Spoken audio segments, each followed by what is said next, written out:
Bonjour à tous, ici Kinyu de la chaîne Les Kinis du Web et je suis avec vous aujourd'hui pour vous présenter un sujet qui me tient particulièrement à cœur, les trigger points. Alors comme le sujet est plus vaste qu'on ne le croit, commençons dès à présent. Les trigger points, qu'est-ce que c'est? C'est une zone hypersensible à la pression palpatoire et qui peut toucher presque tous les tissus mous, c'est-à-dire les muscles, les fascias, le périoste, les ligaments et même la peau. La théorie qui va suivre est adaptée aux trigger points myofasciaux, c'est-à-dire les trigger points qui touchent le tissu musculaire et facial. L'une des principales caractéristiques des triggers, c'est qu'ils peuvent être douloureux localement, mais aussi à distance. On parle alors de douleurs projetées. Lorsqu'ils sont uniquement douloureux localement, on dit que les points triggers sont latents. Et lorsqu'ils sont douloureux localement et à distance, on parle de trigger points actifs. Ils peuvent passer de latents à actifs si on ne les traite pas. D'où l'intérêt d'avoir une palpation de qualité, car au départ, seule la palpation nous permet de les repérer. Pour bien les traiter, il est indispensable de maîtriser la théorie de formation des points triggers. Et pour cela, pas le choix, il faut comprendre le mécanisme de la contraction musculaire. Alors rassurez-vous, je vais reprendre tout cela en ne détaillant que ce qui est utile pour le sujet du jour. Un muscle est un organe constitué de milliers de fibres musculaires. Chaque fibre est faite de milliers de myofibrilles, et chaque myofibrille est composée de milliers de sarcomères. Ça y est, j'ai déjà perdu du monde. C'était le plus dur. Le sarcomère est limité à ses extrémités par une ligne Z, ou strie Z. Deux types de filaments le composent, l'actine et la myosine. Les filaments fins d'actine sont situés des deux côtés du sarcomère, attachés aux deux lignes Z, et les filaments épais de myosine, au centre du sarcomère, possèdent des projections appelées têtes qui peuvent s'accrocher aux filaments d'actine. Des ions calcium sont stockés dans le rétinaculum sarcoplasmique des fibres musculaires. Mais que se passe-t-il lors de la contraction? Tout d'abord, un ordre est émis par notre cerveau. Cet ordre se traduit par un influx nerveux qui est transmis par la moelle épinière jusqu'à un motoneurone. Ce dernier transmet ensuite l'information jusqu'au muscle, au niveau du point moteur, situé généralement au centre des fibres musculaires. Et cela est hyper important. La notion de centre des fibres musculaires va nous intéresser ultérieurement. Des neurotransmetteurs sont alors libérés dans l'espace synaptique de la jonction neuromusculaire et se combinent avec la plaque motrice.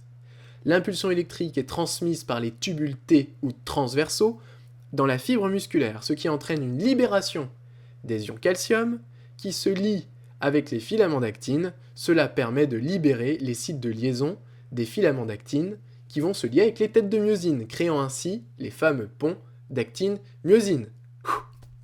Les ponts se fléchissent, tirant les filaments d'actine vers le centre du sarcomère.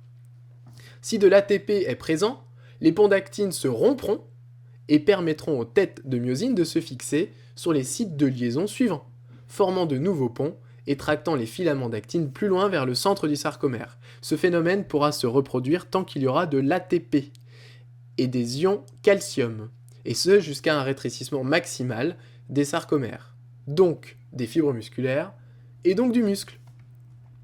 Mais s'il n'y a pas d'ATP, que se passe-t-il?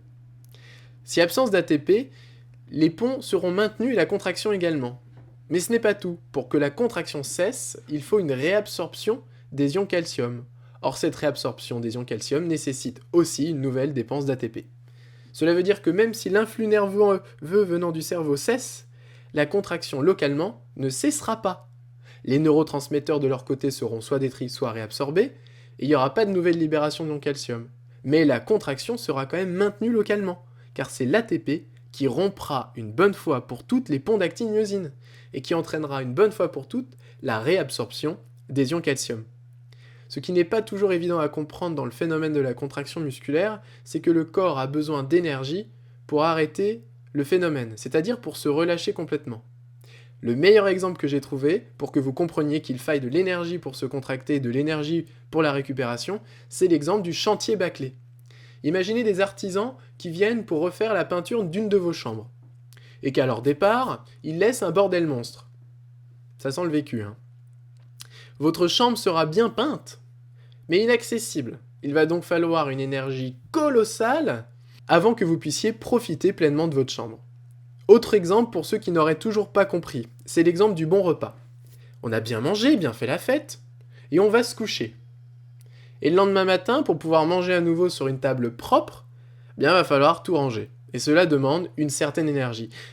Petite anecdote, pour ceux qui me disent qu'ils se couchent sans rien ranger le soir et que tout est rangé le lendemain matin, je dois vous annoncer que ce n'est pas magique et que votre mère ou votre femme est bien gentille de passer 2 heures à ranger votre bordel et à nettoyer votre vomi à côté des toilettes. Bref, c'était pour essayer de marquer une petite pause.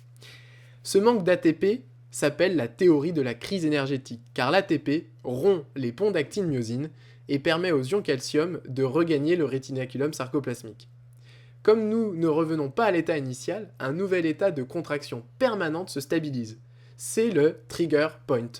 Et le problème, c'est que pour s'en débarrasser, cela n'est pas si simple. Mais c'est le sujet de la prochaine vidéo. Voilà, j'espère que vous avez bien compris comment se forment les trigger points. Le sujet suivant explique pourquoi il est si difficile de s'en débarrasser. Nous évoquerons notamment le principe du cycle contraction-ischémie. Bye, abonnez-vous, ça me ferait plaisir. Salut!